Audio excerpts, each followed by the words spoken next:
Hoy vamos a hacer la clase de sangre.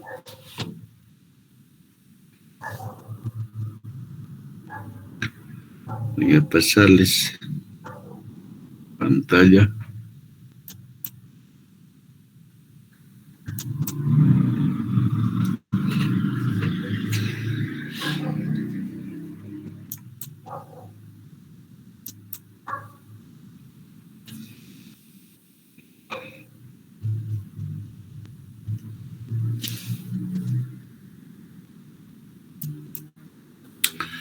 ¿Se ve pantalla? Sí, doctor. Perfecto. Bien. Entonces, el tejido sanguíneo está clasificado dentro de los tejidos conjuntivos como tejido conjuntivo especializado. Esto porque es un tejido que tiene una función específica y básicamente es de transporte de los nutrientes, entre estos los gases, oxígeno, anhídrido carbónico. Entonces, la sangre es líquida, tiene un pH alcalino que es de 7.4 y es viscoso, ¿cierto? Quiere decir que es ligeramente, tanto espesa. Tiene un color rojo brillante a oscuro, dependiendo de la cantidad de los glóbulos rojos que posee. Constituye aproximadamente el 7% del peso corporal, esto quiere decir del peso total de la persona, y es un volumen circulante aproximadamente de 5 litros. Este tejido circula en el cuerpo dentro del límite del sistema circulatorio, o sea, solamente circula al interior de los vasos sanguíneos, arterias, venas y el corazón. Entonces, ya dijimos que es un tejido conjuntivo especializado que está conformado por células que son los glóbulos rojos, glóbulos blancos y plaquetas. Y todas ellas suspendidas en un líquido que se conoce como de plasma.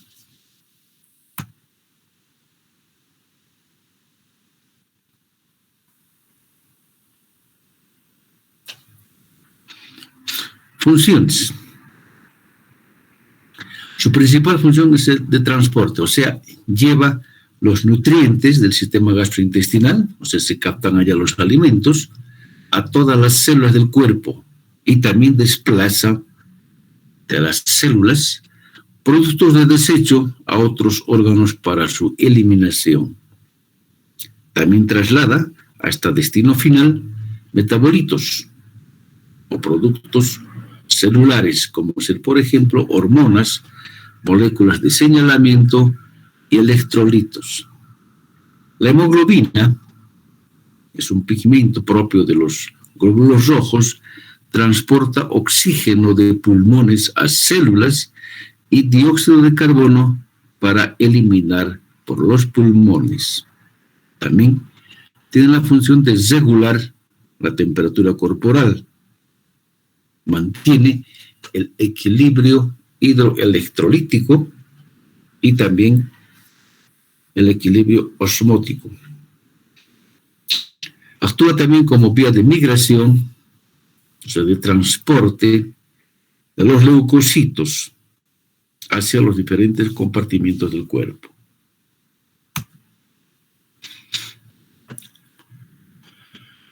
¿Qué es la coagulación?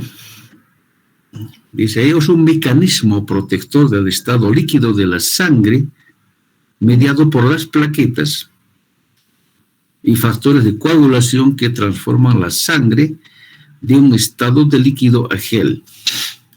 Cuando existe una solución de continuidad, o sea, cuando hay una ruptura a nivel de un vaso sanguíneo, ese vaso sanguíneo tiene que ser obstruida.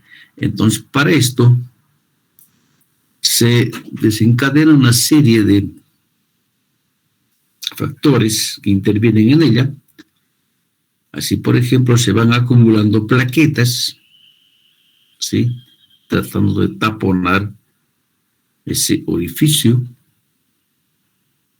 Hay formación de un trombo por la reacción de los diferentes factores de coagulación. Hay un vasoespasmo a ese nivel, tratando de disminuir el tamaño de la solución de continuidad.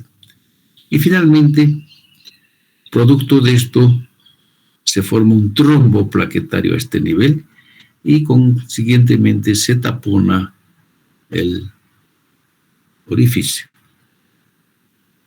con posterior restitución nuevamente de la pared. ¿Qué es el hematocrito?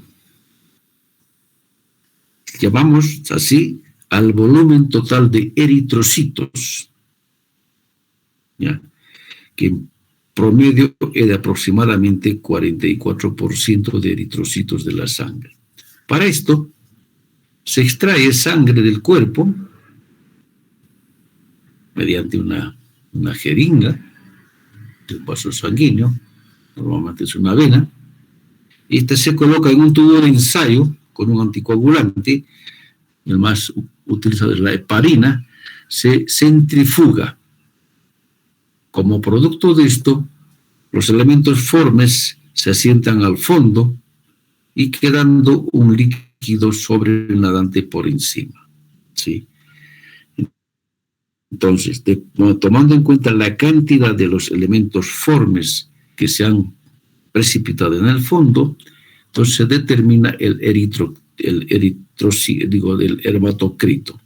Y es así que en los varones es aproximadamente 39 a 50%, en las mujeres 35 a 45%, en promedio hemos indicado que es 44%. Y entre el líquido sobrenadante, que es plasma, que representa el 55%, está mayor porcentaje, hay una zona que está conformada, una zona clara, que está conformada por los leucocitos, que representan solamente un 1% juntamente con las plaquetas. Sería esta línea blanca que se ve en este frasco precipitado. Hematopoiesis. Llamamos hematopoiesis a la formación de las células sanguíneas a partir de sus predecesores que se encuentran a nivel de la médula ósea. La sangre. Para poder examinar la sangre, se tiene que hacer un preparado. A esto se conoce con el nombre de frotis en portaobjeto, que secado al aire y coloreado para mostrar, y coloreamos para mostrar sus características distintivas de cada una de las células. La tinción utilizada en la técnica de Romanowski, que utilizamos colorantes de azul de metileno y usina, y en la actualidad se utilizan dos variantes de esta, que son la técnica de Reibst o de Giemsa, que también utiliza el azul de metileno, que colorea a los componentes ácidos de la sangre, y la usina a los componentes alcalinos.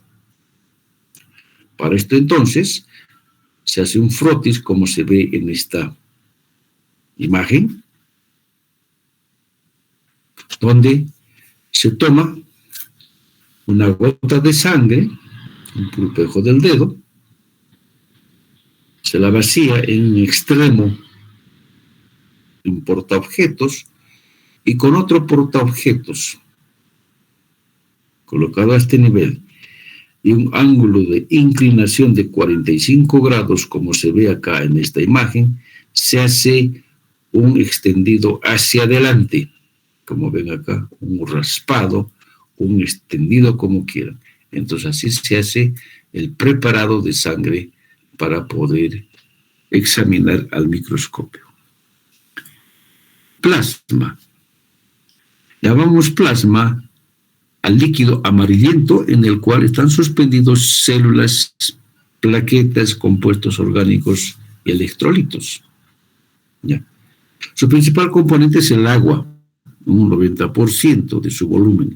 Hay proteínas que están en 9%, sales, iones, compuestos nitrogenados, nutrientes y gases en un 1%. Durante la coagulación, parte de los componentes orgánicos e inorgánicos dejan el plasma y se integran al coágulo. Aquí, como vimos acá, ¿no es cierto? A este líquido se conoce con el nombre de suero, que es de color pajizo. ¿Sí? Entonces tenemos acá el plasma y este es el suero. ¿Ya? Por otro lado, también conocemos otro líquido, que es el líquido extracelular. ¿Ya? Es nada más que el líquido de la sangre que sale de los capilares hacia el compartimiento del tejido conjuntivo, también de las vénulas. Este tiene también compuestos proteicos pequeños, electrolitos, pero en menor concentración que el plasma. A este líquido también se le conoce con el nombre de líquido intercelular en el tejido conjuntivo, extracelular o extravascular, porque estás fuera de la sangre. Las proteínas son variadas en la sangre. Aquí en la primera columna tenemos los diferentes tipos de proteínas, el órgano donde se produce y la función que cumple en la tercera columna. Las principales son la albúmina y las globulinas. La albúmina, que se produce en el hígado, es la que se encarga de mantener la presión coloide osmótica de la sangre y puede también transportar ciertos metabolitos. Las globulinas son tres, la alfa, beta y la gamma. La globulina alfa y beta también se producen en el hígado, transportan iones metálicos y lípidos unidos a proteínas. En cambio, la gamma globulina, que es producida por las células plasmáticas, es parte de los anticuerpos que forman parte de la defensa inmunitaria. Están las proteínas de coagulación, como la protombina, el fibrinógeno, la globulina aceleradora, son las que se encargan de formar el trombo, principalmente formando las hebras de fibrina. Hay proteínas de complemento, desde la C1 hasta la C9, C2, 3, 4, 7, 8, 9. Estas se encargan de destruir los microorganismos e inician procesos inflamatorios. Y finalmente están las lipoproteínas, que se denominan kilomicrones, lipoproteínas de muy baja densidad, y las lipoproteínas de baja densidad. ¿Ya? Las lipoproteínas producidas por las células epiteliales transportan glicéridos al hígado. Las lipoproteínas de muy baja densidad producidas en el hígado transportan los glicéridos del hígado a células corporales y finalmente las lipoproteínas de baja densidad producidas en el hígado también transportan el colesterol del hígado a las células del organismo. Los elementos formes. Ahora vamos a describir todas las células de la sangre, como son los glóbulos rojos o eritrocitos, los glóbulos blancos o los leucocitos y las plaquetas. Los leucocitos, su morfología o la descripción morfológica decimos que son semejantes a un disco bicóncavo, o sea, dos discos aplanados de ambos lados en su parte central. Esto se aprecia mejor así en este corte transversal, donde vemos que los bordes son mucho más gruesas que la parte central, donde está aplastada de ambos lados. Esta forma se da así para proporcionar mayor área de superficie para el intercambio gaseoso. Miden aproximadamente unos 7.5 micrómetros de diámetro. ¿Sí? El espesor es variable, de 2 micrómetros en la periferia y hacia el centro, que está adelgazada, es de 1 micrómetro. La cantidad es de aproximadamente 5 millones en los varones y en las mujeres 4.500.000 por milímetro cúbico de sangre. A mayor altura hay mayor número, mayor altura de latitud. Así, por ejemplo, en nuestro medio, en el altiplano, La Paz, Oruro, es mayor que este número, siendo normales 6.000, 6.500, por ejemplo, ¿no? En el varón. En cambio, en el llano es menor, es aceptable, 3.500, 4.000 por milímetro cúbico de sangre, Santa Cruz, Beni. Pero cuando es menor a estas cifras, ya estamos frente a una anemia. Y a mayor cantidad, por ejemplo, 7.000, 8.000, o perdón, 7 millones, 8 millones, eso se conoce como de poliglobulia. La mayor cantidad es la poliglobulia o policitemia. En cambio, la menor cantidad es anemia. Tienen promedio de vida de 120 días. ¿Ya? Cuando pasa esto, cuando tienen más de 120 días, en la parte periférica comienzan a depositarse oligosacáridos que hace que los reconozcan los macrófagos y los fagocitan porque ya son glóbulos rojos envejecidos. Ahora bien, durante el desarrollo, o sea, durante la maduración de los glóbulos rojos, hay un momento en que se expulsa el núcleo y los electrolitos y por tanto los glóbulos maduros que circulan en la sangre no tienen núcleo, son enucleados. Tinción y enzimas. Ya mencionamos que se colorea con la tinción de Giemsa o de Wright. Y con esto se colora de un color rosa salmón, como se ve en este recuadro. Producen una enzima que se conoce con el nombre de la anhidrasa carbónica, que facilita la formación del ácido carbónico a partir de agua y ácido carbónico. Y esto disociado para formar bicarbonato e hidrógeno. Se hace por vía glucolítica para la producción principalmente de moléculas de alta energía. Hay también otra enzima producida que es la enzima de derivación del monofosfato de pentosa para la producción del trifosfato de adenosina, el ATP, que es necesario para la demanda de energía.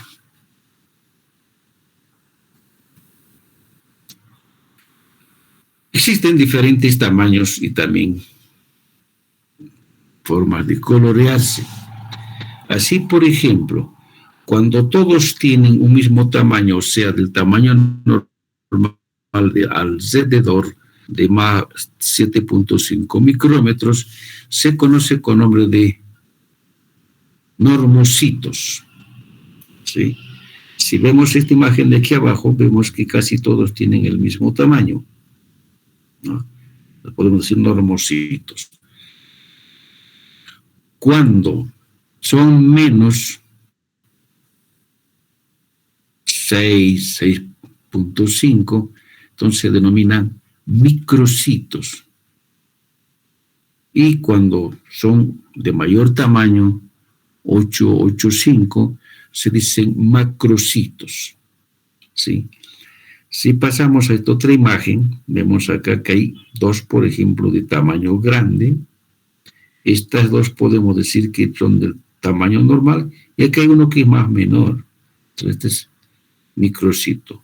Normocitos, macrocitos y microcitos. Basta ver una o dos células de diferente tamaño y es suficiente para denominar que hay una macrocitosis o una microcitosis, porque es uno, por decir, en un recuento de 100 células, pongámosle, y si vamos a contar 5 millones de células, pues entonces vamos a pasar de miles, ¿no es cierto? Ahora, en cuanto a coloración, cuando todos tienen una misma coloración como esta de aquí, que estamos viendo aquí abajo, esta es la coloración normal, donde la parte periférica está coloreada y tiene un halo central. Esto debido a que la parte central es más delgada y por tanto no capta muy bien, porque no hay poco colorante, hay poca hemoglobina. Es así como se colorea, así ligeramente claro al centro. En esas circunstancias llamamos normocrómicos, pero cuando todos se colorean más intensamente, como estas de aquí, estas de acá, ¿no es cierto?, se conocen como de hipercrómicos.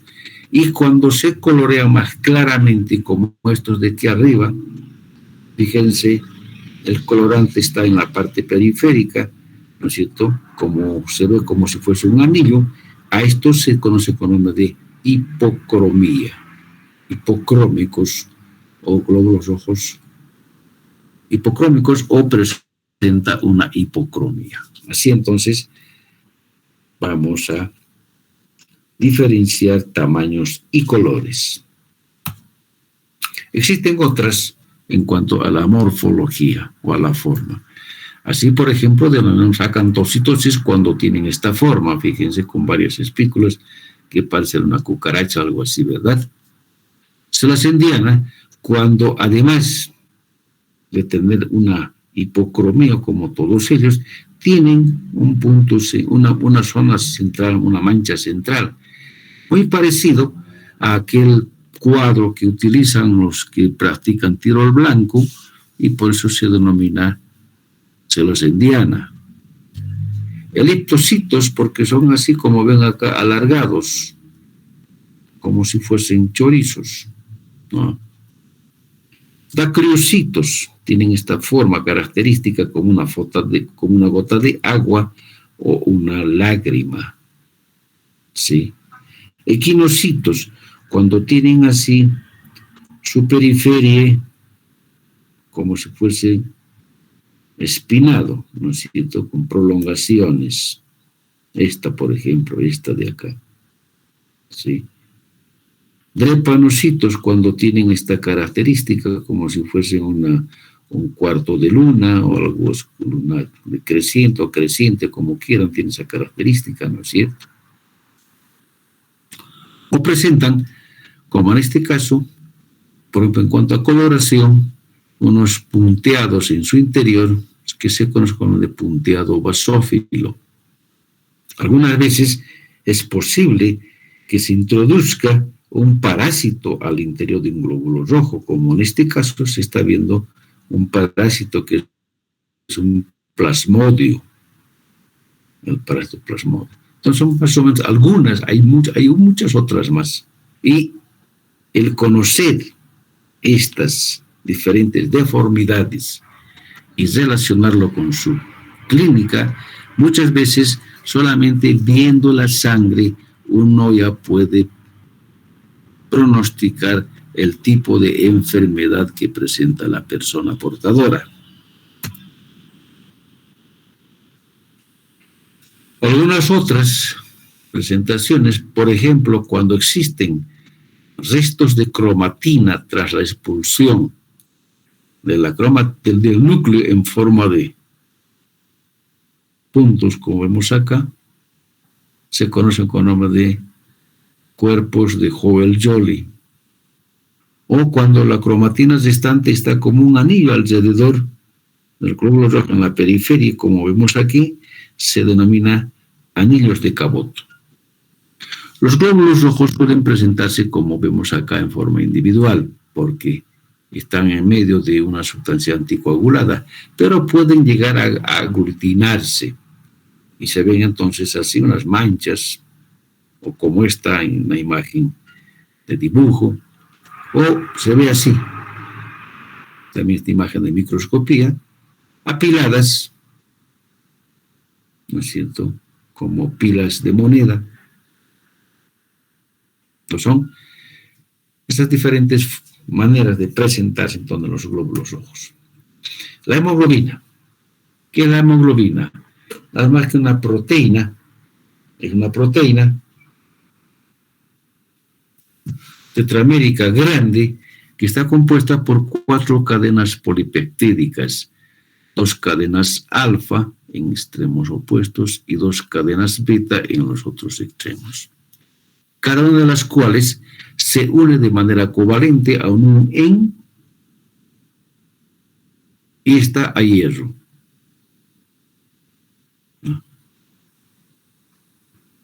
Esta, la hemoglobina, es el que le da una coloración ligeramente amarillo pálido a la sangre.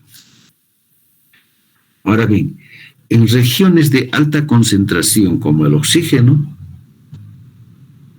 ¿no es cierto?, como por ejemplo en los pulmones, la hemoglobina libera anhídrido carbónico y hierro y se une al oxígeno. O sea, en los pulmones capta oxígeno y libera anhídrido carbónico. Y en regiones bajas de anhídrido carbónico como los tejidos, entonces la hemoglobina libera también oxígeno y se une al anhídrido carbónico para transportar hacia los pulmones. Esta propiedad que tiene la hemoglobina entonces le convierte en un transportador ideal de gases respiratorios. Por tanto, la hemoglobina que transporta el oxígeno se conoce con nombre de oxihemoglobina. En cambio, la hemoglobina que transporta el anhídrido carbónico se conoce con nombre de carbaminohemoglobina o carbamilhemoglobina. Carbaminohemoglobina o carbamilhemoglobina. También se une a gases como, por ejemplo, el óxido nítrico, que es una sustancia neurotransmisora que produce dilatación de los vasos sanguíneos. Tomando en cuenta, por otro lado, los aminoácidos que existen 4 tipos de hemoglobinas: alfa, beta, gamma y delta. En el feto, la principal hemoglobina es la hemoglobina fetal. En cambio, en el adulto hay 2 tipos de hemoglobinas: la hemoglobina AB o la hemoglobina A1, el de mayor cantidad está en 96%, la hemoglobina A2 está en 2% y el resto es hemoglobina fetal, que complementa el 100%, por tanto, en mayor proporción está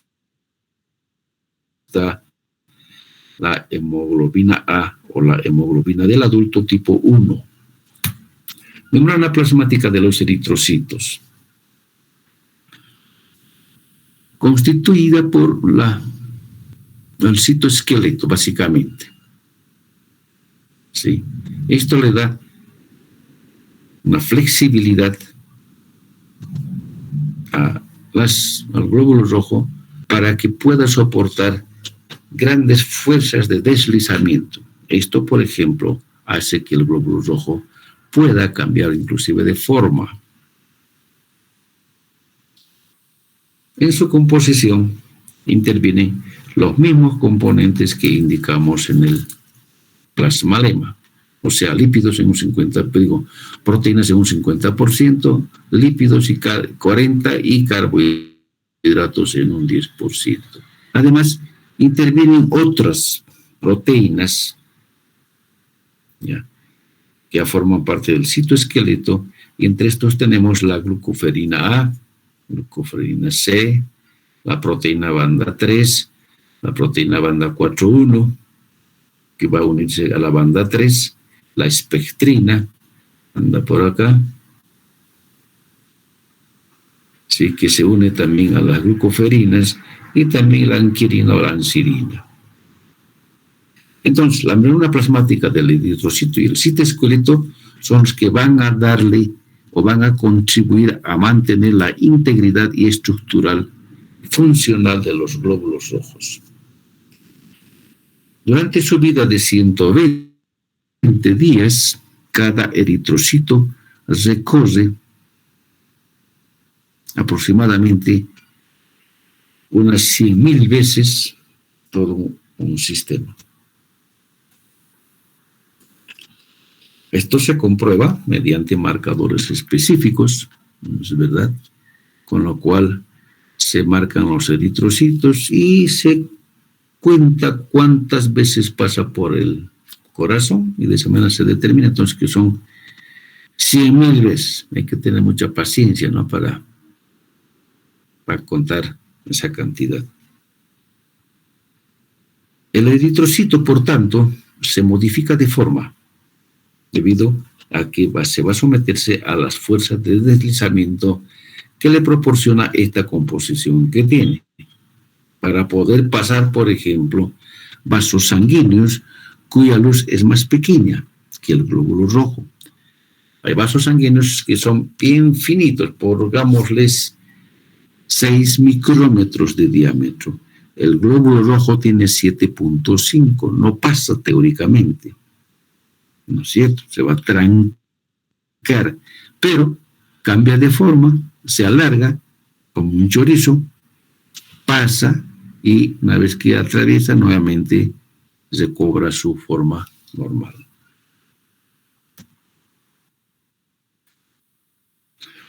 Sanguíneos. Esto es hereditario. Dice, las superficies extracelulares presentan cadenas hereditarias de carbohidratos que actúan como si fuesen antígenos y determinan 4 tipos sanguíneos. Por otro lado, existe otro factor que es el RH, que fue determinado por primera vez en un mono, el macaco rhesus, de ahí viene el nombre de RH de rhesus. ¿Ya? Los que tienen este antígeno son RH positivos y los que no tienen entonces son RH negativos. Para esto se toma una gota de sangre en un portaobjetos, se mezcla o se pone en contacto con los diferentes antígenos y tomando en cuenta la reacción entonces se determina el grupo sanguíneo. Así tenemos entonces 4 grupos. El grupo 0, el que no tiene ningún antígeno, ni A ni B, el que tiene este tipo de sangre, puede donar sangre a cualquier grupo, al grupo 0, al grupo A, al B o al AB, pero solo puede recibir de su mismo grupo, del grupo 0. El grupo A es el que tiene el antígeno A. Este puede donar sangre al que tiene grupo A o grupo AB y recibir del grupo A o del grupo 0. El grupo B es el que tiene antígeno tipo B. Puede donar sangre al grupo B o al grupo AB y solamente puede recibir grupo del su mismo grupo B o del grupo 0. El grupo A, B, es el que tiene los 2 antígenos, el A y B, puede donar sangre al que tiene el mismo grupo y recibir sangre del grupo AB, del A, del B o del O. Por tanto, resumiendo, podemos decir, el grupo 0 es un donador universal, puede donar sangre a cualquier tipo. En cambio, el grupo AB es el receptor universal, puede recibir sangre de cualquier grupo, ¿no es cierto? Por tanto, en cuanto al RH, los que son RH positivos son los que tienen el antígeno positivo. Estos solo pueden donar a su mismo grupo, pero pueden recibir de su mismo grupo o del grupo negativo. En cambio, el RH negativo puede donar ya sea al positivo o al negativo, pero solo puede recibir sangre de su mismo tipo, o sea, del tipo RH negativo. Los leucocitos, estos son otros componentes de la sangre, llamados también glóbulos blancos. En un adulto normal es de aproximadamente de 6.500 a 10.000 por milímetro cúbico de sangre. La diferencia con los glóbulos blancos, estamos viendo aquí, es mayor, ¿no es cierto? Los glóbulos blancos hemos contado por millones, y aquí se cuenta solamente por miles. ¿Sí? Estas células se producen en la médula ósea y utilizan la sangre para viajar o salir de la sangre y llegan al compartimiento del tejido conjuntivo para cumplir sus funciones. La salida del vaso sanguíneo hacia el compartimiento del tejido conjuntivo se conoce con el nombre de la diapédesis. ¿En qué consiste la diapédesis? Es el siguiente proceso. Cuando el glóbulo rojo ya ha madurado dentro del vaso sanguíneo, se apoya en la pared del vaso sanguíneo, ¿sí? Entonces, una vez que se ha apoyado, las células endoteliales lo reconocen, ¿no es cierto? Una vez que reconocen, entonces, dos células endoteliales próximas se separan, le dan espacio y el glóbulo rojo, el glóbulo blanco se sale. A eso se conoce con el nombre de diapédesis, al proceso que le facilitan las células endoteliales. Dentro de la sangre son redondos, en cambio, cuando salen de ella, en el compartimiento del tejido conjuntivo son polimorfos, tienen formas diversas porque están presionadas por otras estructuras. Existen dos tipos de leucocitos. Los que presentan gránulos se llaman granulocitos y los que no tienen se conocen como de agranulocitos. Esto en cuanto a los gránulos específicos. Todos los que tienen son el neutrófilo, el basófilo y el eosinófilo. En nuestra imagen, el neutrófilo es esta de acá. El basófilo es esta, que se tiñe intensamente color basófilo, y el eosinófilo es este que se tiñe intensamente con el colorante de la eosina. Y los agranulocitos son el linfocito, que es esta de acá, el más pequeño, y el monocito, que es esta de aquí, que es el más grande, que se va a reconocer por la forma de su núcleo. Por el tamaño, por ejemplo, los granulocitos, difícil de poder conocer puesto que todos son del mismo tamaño, ¿no es cierto? Los vamos a diferenciar por su coloración o por la forma de su núcleo también. El neutrófilo es el que tiene más lóbulos, no núcleos. Aquí tenemos 1, 2, 3, 4, 5 lóbulos tiene. Aparecen con 3 lóbulos y a medida que van envejeciendo van aumentando más y más lóbulos. El eosinófilo es el que tiene 2 lóbulos, como aquí vemos, unido por un filamento de cromatina y su coloración eosinofílico. En cambio, el basófilo es el que tiene también 2 lóbulos, pero muchas veces están un poco más unidas unas con otras. Pero la característica es que tiene gran cantidad de granos que tienen intensamente con el color basófilo y muchas veces no llegamos a apreciar, no se llega a ver el núcleo. En cambio, los agranulocitos no hay mucho problema. El más grande es el monocito, que tiene su núcleo en forma de una herradura o una forma de riñón. En cambio, el más pequeño es el linfocito, que además tiene un núcleo grande que ocupa casi una gran parte del citoplasma. Entonces así vamos a poder reconocer cada una de las células de la serie blanca. En esta imagen vemos entonces ya las diferentes células. Vemos acá glóbulos rojos, ahí vemos un neutrófilo, vemos neutrófilo, eosinófilo, basófilo, linfocito, monocito. Esta todavía se conoce como una serie de banda, un poco embrionario, muchas veces aparece en la sangre periférica. Y están las 5 células, pero les digo, esta es una imagen montada. Difícil ver las 5 células en un mismo campo, no es posible. Los que más se ven son linfocitos y neutrófilos, porque están en mayor porcentaje, como vemos a seguir. Neutrófilos. Llamados también polimorfos nucleares, poseen diferentes formas, tanto de su núcleo como la célula misma. ¿Ya?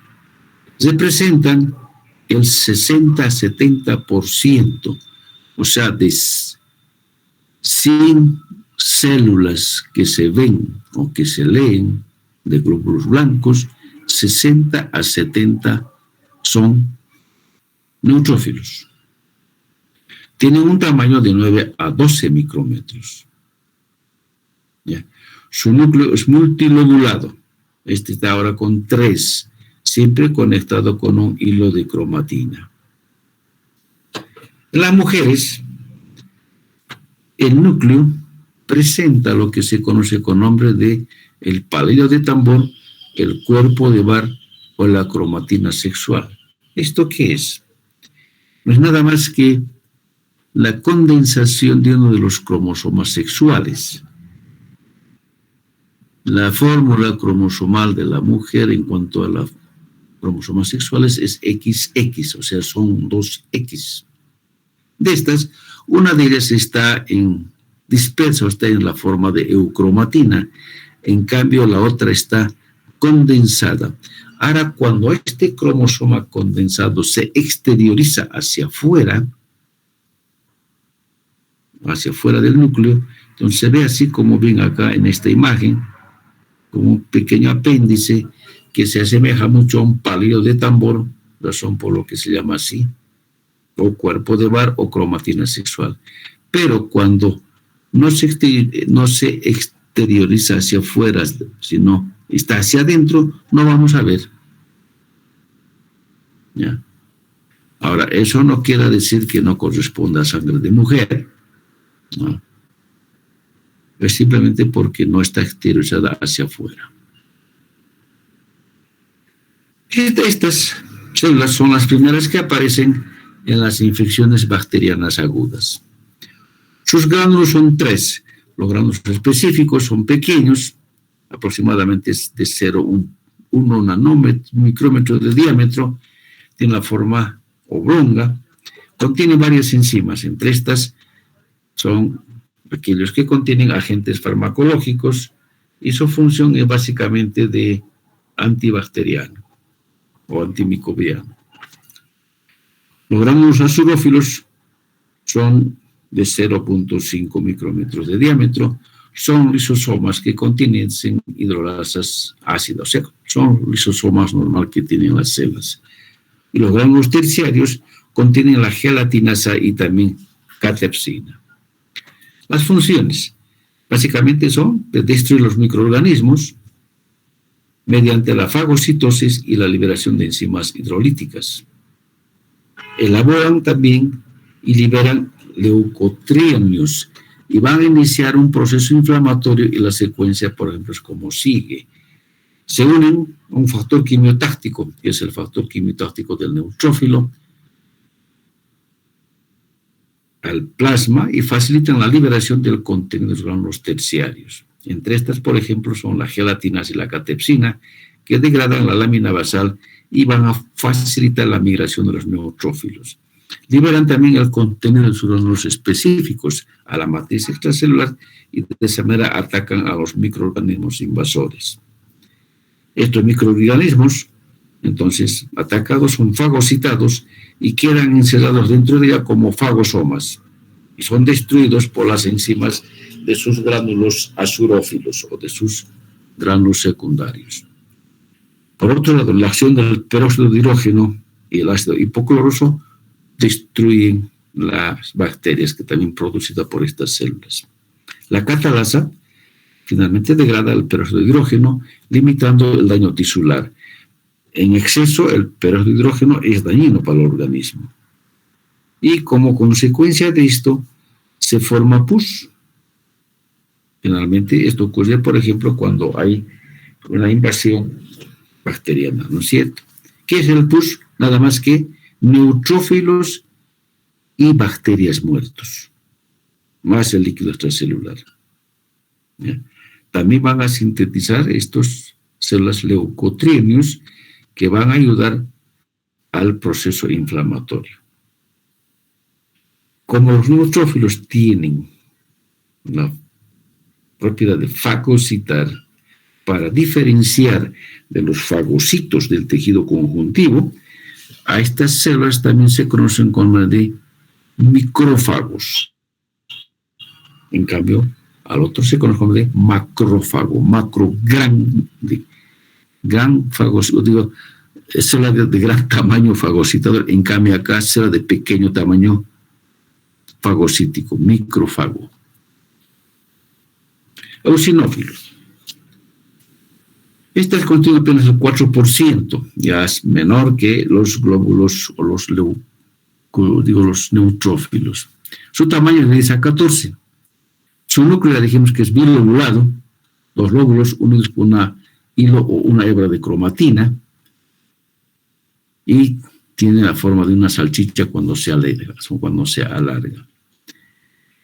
La interleucina 5 es la que va a propiciar su proliferación y diferenciación a células maduras en la médula ósea. Sus gránulos. Los gránulos específicos son alargados de color rosa intenso, tienen un centro cristalino en la parte interna y rodeada de una parte externa menos densa. Contienen la proteína básica mayor, proteína catiónica del eosinófilo y las neurotoxinas que son eficaces para combatir a los parásitos gusanos. En cambio, los gránulos específicos, ya hemos indicado, son nada más que lisosomas con enzimas hidrolíticas para que puedan destruir a los gusanos parásitos e hidrolizar los complejos antígeno-anticuerpos. Su función. Entonces, al unirse con la histamina, leucotrienios, el factor quimiotáctico eosinofílico, van a propiciar migración de los eosinófilos al sitio de reacción alérgica o invasión de gusanos y parásitos. Por tanto, destruye gusanos, formando poros en sus membranas externas.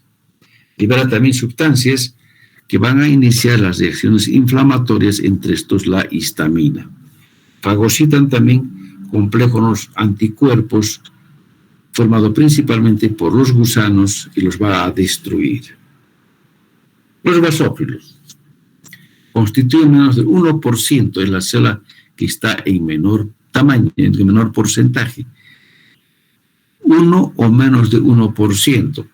Normalmente se va a contar como 1. Si decimos menos 1, tendría que ser la mitad o un cuarto de esto, y eso no da. Son células redondas pequeñas, 8 a 10 micrómetros, comparando con las otras anteriores, de diámetro. Su núcleo tiene la forma de una S, oculto por los gránulos grandes, como en este caso, por ejemplo, no estamos viendo muy claramente al núcleo. A la microscopia electrónica, el aparato de Golgi, hay pocas mitocondrias, el retículo endoplasmático rugoso es abundante y tiene depósitos ocasionales de glucógeno.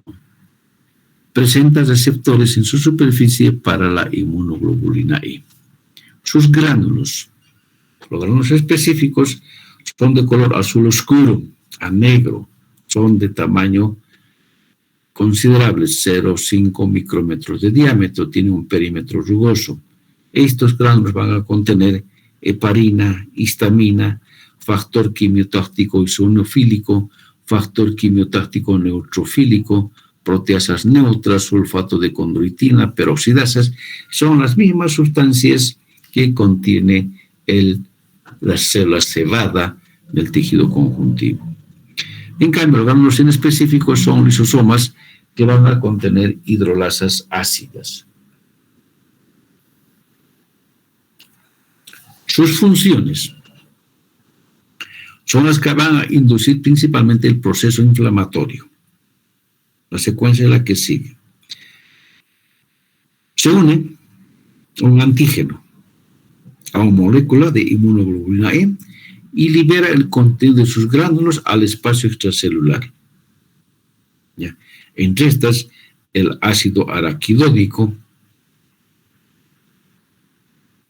por acción de las fosfolipasas, estas van a producir factores químicos mediadores de las respuestas inflamatorias, como por ejemplo la liberación de la histamina, que va a causar la contracción del músculo isobronquial, una vasodilatación y una permeabilidad de los vasos sanguíneos.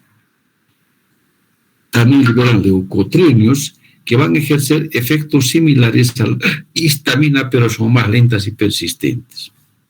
También van a activar la migración de los leucocitos a sitios de desafío antigénico, o sea, allá donde hay una invasión de antígenos. El monocito, esta ya dijimos que es la célula más grande de la sangre, ¿sí? Tiene 12 a 15 micrómetros y su tamaño es de 3, perdón, su porcentaje es de 3 a 8. Presenta núcleo grande, es excéntrico y se ve como un aspecto apolillado o como jabón burbujeante. Su forma, ya dijimos, reniforme o en forma de herradura. Tiene cromatina gruesa, puede presentar hasta 2 nucleolos. Su citoplasma es de color gris azuloso, con múltiples gránulos azurófilos. A la microscopía electrónica, su cromatina está dispersa o cromatínica o concentrada en forma de heterocromatina. El aparato de Golgi es escaso y si la hay está siempre acá a nivel de la escotadura. El aparato de Golgi y las mitocondrias también son pocas, ribosomas libres y abundantes lisosomas. Estas células, una vez que se producen en la médula ósea, permanecen unos días en la sangre, luego salen al tejido conjuntivo y van a diferenciar en macrófago. Sus funciones son básicamente fagocitar. Por tanto, forman parte del sistema fagocítico mononuclear. Pues, entonces, fagocitan y destruyen células muertas, células envejecidas, antígenos, partículas extrañas como, por ejemplo, bacterias. Producen también citocinas que activan las reacciones inflamatorias. Poseen también porciones que van a presentar antígenos, los epítopos, y de esa manera son presentadoras de antígenos a células con capacidad inmunitaria. Forman también las células gigantes de cuerpo extraño. Esto ya hablamos en tejido conjuntivo. Los linfocitos, finalmente estos son los más pequeños. ¿Sí? Constituyen del 20 al 25%.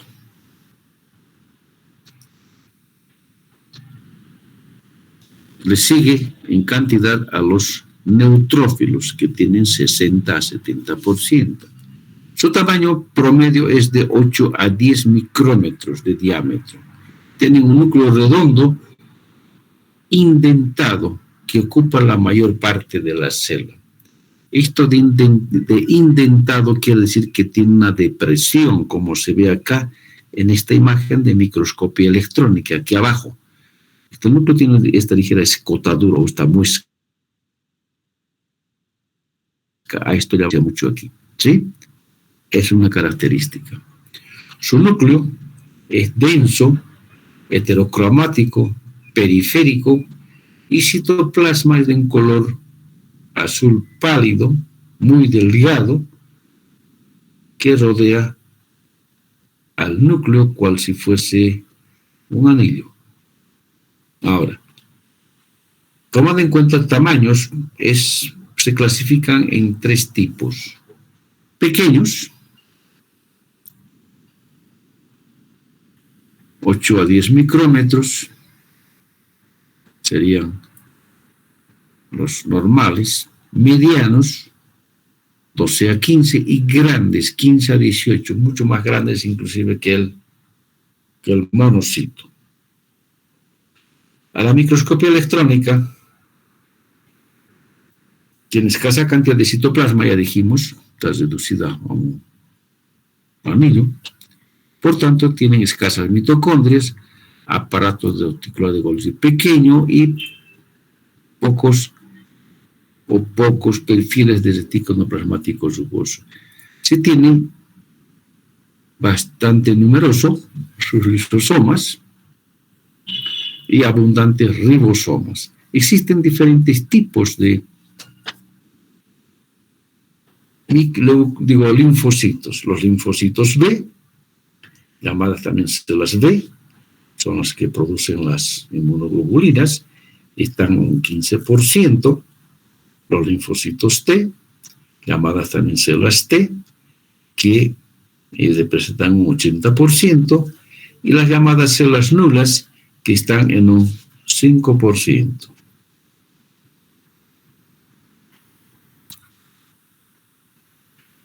Funciones de los linfocitos B y T. ¿Ya?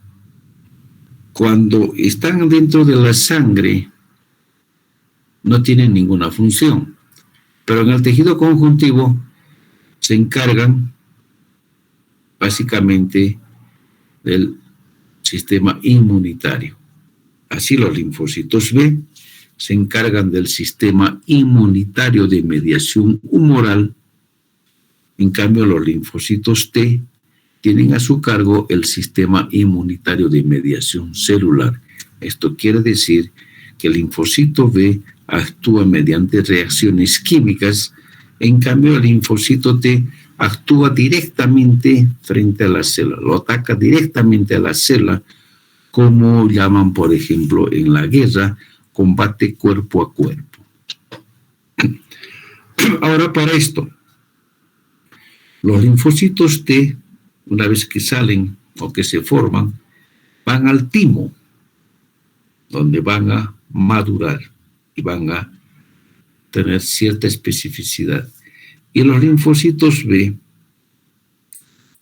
una vez que se forman en la médula ósea, también dentro de la misma médula se van a ciertas regiones donde también van a especializarse. Y así, entonces, ya sea en el timo o en la médula, van madurando y salen de ella y se dirigen al sistema linfoide. Ellas van a seguir dividiéndose por mitosis y formando clonas de células idénticas. Cada uno de estos clones reconocen y responden a un mismo antígeno. ¿Ya? Ahora, un antígeno específico va a estimular la proliferación mayor de estas células. Lo que quiere decir que una vez que se han formado, por ejemplo, y han reaccionado frente a un antígeno, ¿ya? Se han formado células que van a producir anticuerpos, por ejemplo, para el sarampión. ¿Sí?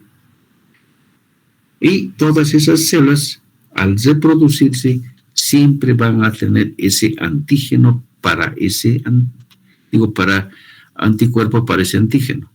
Siempre van a hacer o van a reaccionar contra el sarampión. Y eso permanece durante toda la vida, y por la multiplicación que se dan, entonces es que la población se ha de mantener. Esto vamos a ver con mayor detalle cuando estemos viendo el sistema linfoide. Aquí tenemos un cuadro donde se ven las diferentes características de los glóbulos blancos, los 5. Están neutrófilo, eosinófilo, basófilo, linfocito, monocito. Su porcentaje fácilmente podemos comparar, ¿no es cierto? 70 neutrófilo, 1% basófilo, linfocito 25, segundo lugar. El tamaño, el más grande es el monocito, el más pequeño el linfocito, y los gránulos casi son del mismo tamaño. La forma de sus núcleos, contiene sus gránulos, periodo de vida. Vean, hay algunos que viven menos de una semana, Algunos viven años, como por ejemplo los basófilos, 1 o 2 años, los linfocitos meses, los monocitos apenas días. En fin, este cuadro está en su libro, así que entonces esto pueden estudiarlo con mayor detalle, fijando conceptos del libro. Las plaquetas, finalmente, para terminar, estas en sí no son células, son fragmentos celulares. Ya veremos cuando veamos médula ósea, próxima clase, cómo se forman las plaquetas. Entonces, por tanto, son fragmentos celulares en forma de disco, sin núcleo, que miden aproximadamente 2 a 4 micrómetros. ¿Ya? Se cuentan también por milímetro cúbico, siendo normal de 250.000 a 400.000. Cuando es mayor, se llama una trombocitosis. Cuando es menor, 500.000, 600.000, ¿no? Cuando es menor, 200.000, 150.000, se llama trombocitopenia, porque las plaquetas también se conocen de tromboplasto, de ahí viene el nombre de trombocitosis o trombopenia. Tienen un promedio de vida de 14 días. Tienen una membrana plasmática muy grueso que se une al glucocálix porque tiene receptores para ella, y esto hace entonces que se engruese aún más la membrana plasmática. Por dentro de ella hay una gran cantidad de gránulos. Por tanto, una plaqueta nos presenta dos regiones. Una parte periférica, que se conoce con el nombre de el hialómero, y una parte central que se conoce con el nombre de el granulómero. El hialómero es característico, presenta de 10 a 15 microtúbulos paralelos que están en toda la superficie, como se ve ahí en este esquema, ¿sí?, formando un anillo. Esto se encarga de ayudarle a conservar la forma de la plaqueta. Está unida a haces de microtúbulos que contienen actina y miosina, y por tanto, por la contractilidad de la actina y miosina, forman el aparato contráctil de la plaqueta. En cambio, el granulómero, tiene gran cantidad de gránulos. Dentro de estos están las mitocondrias, estos que están pintados de verde. Hay depósitos de glucógeno, hay peroxisomas, y 3 tipos de gránulos característicos, que son los gránulos alfa, los gránulos delta y los gránulos lambda. Y aquí tenemos un cuadro donde especificamos esto. En la primera columna es la estructura, donde se localizan el contenido y las funciones. Así, por ejemplo, los gránulos alfa son los de mayor tamaño, pueden tener hasta 500 nanómetros de tamaño, están en el granulómero. Estas contienen el fibrinógeno, tromboplastina, plaquetario, trombosbondina y factor de coagulación. Básicamente están acá todos los componentes de los factores de coagulación que van a facilitar la reparación de los vasos sanguíneos, van a facilitar la agregación plaquetaria y consiguientemente la coagulación de la sangre. En cambio, los gránulos delta son los gránulos intermedios, 300 nanómetros. Estas contienen calcio, el adenosindifosfato, el adenosintrifosfato, serotonina, histamina y la pirofosfatasa. Facilitan la agregación y adhesión de las plaquetas y producen una vasoconstricción principalmente por la histamina. Y los gránulos lambda son los lisosomas que se quedan en esos fragmentos plaquetarios, son los más pequeños, miden de 200 a 250 nanómetros, contienen enzimas hidrolíticas, por tanto, van a ayudar a la resorción del coágulo sanguíneo. En cambio, en el sistema tubular existen dos tipos, el llamado sistema tubular de apertura o de superficie, ¿no es cierto?, que tienen invaginaciones de la membrana plasmática que pueden incrementar el área de superficie en unas 7 a 8 veces. Estas son las que van a acelerar la absorción rápida y la liberación de las moléculas a partir de plaquetas activados. En cambio, el otro sistema tubular denso, también está en el elómero, está conformada por un material electrodenso originado o formado por retículo plasmático rugoso, y su función es de secuestrar iones de calcio para evitar así la pegajosidad que tienen las plaquetas normalmente al interior de la sangre, o sea, de evitar que puedan unirse unas con otras y formar coágulos. Es una imagen ya microscopía, son varias imágenes que las tengo, donde se ven, por ejemplo, los glóbulos rojos, plaquetas, aquí tenemos neutrófilos, viene otra, las funciones de la plaqueta ahora. Principalmente es delimitar la hemorragia. Esto al adherirse al recubrimiento del endotelio del vaso sanguíneo que está lesionado. ¿Cómo es el proceso? Primeramente, se van a activar los factores de coagulación específica, o sea, la liberación de las prostaciclinas y la trombomodulina. ¿Ya? También va a haber la liberación del factor de von Willebrand, que va a producir una agregación plaquetaria, y también la liberación de la endotelina de las células endoteliales, que produce también la vasoconstricción. ¿Ya? Esto hace que se activen el factor plaquetario para que las plaquetas se adhieran y formen al colágeno del subendotelio del vaso, o en este caso donde hay ruptura de un vaso sanguíneo. También a ese nivel tiene que haber una liberación de ADP, energía, y trombospondina para que se produzca la adhesión plaquetaria. ¿Ya? También interviene la acción del tromboxano A, que es producida por las células, por ejemplo, las células cebadas o las células del basófilo sanguíneo, que va a producir mayor vasoconstricción y va a activar a las plaquetas.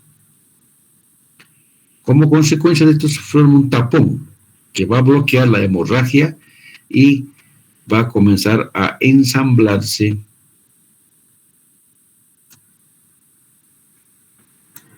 por la acción de los factores de coagulación, principalmente por el factor de conversión que va a convertir el fibrinógeno en fibrina, y de esa forma entonces se forma un trombo sanguíneo que está conformado por plaquetas, eritrocitos, leucocitos, que tiene un aspecto gelatinoso y estable. Posteriormente, ese trombo se va a producir una contracción y la tracción de los bordes del vaso sanguíneo, y de esa manera entonces se produce la reparación de la ruptura o de la continuidad o la discontinuidad del vaso sanguíneo, y por último se va a alisar el trombo por la acción de la plasmina.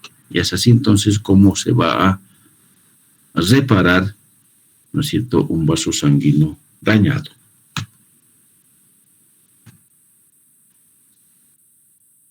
Responde, pero tenemos aquí varias imágenes. Por ejemplo, aquí vemos un neutrófilo, glóbulos rojos. Aquí tenemos un neutrófilo, linfocito. Decimos son las células que más aparecen. Glóbulos rojos, plaquetas. Esto es monocito. Vean aquí los equinocitos. Glóbulos rojos festoneados. Una imagen de sangre. Hay una anemia marcada aquí, ¿no es cierto? Glóbulos rojos casi blancos. Ya veremos estas láminas cuando estemos viendo la parte práctica de la sangre. Entonces terminamos aquí. Yo les agradezco su atención y nos vemos más luego.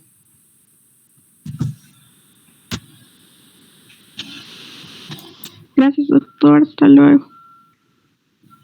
Hasta luego, doctor. Hasta luego. Hasta luego, doctor.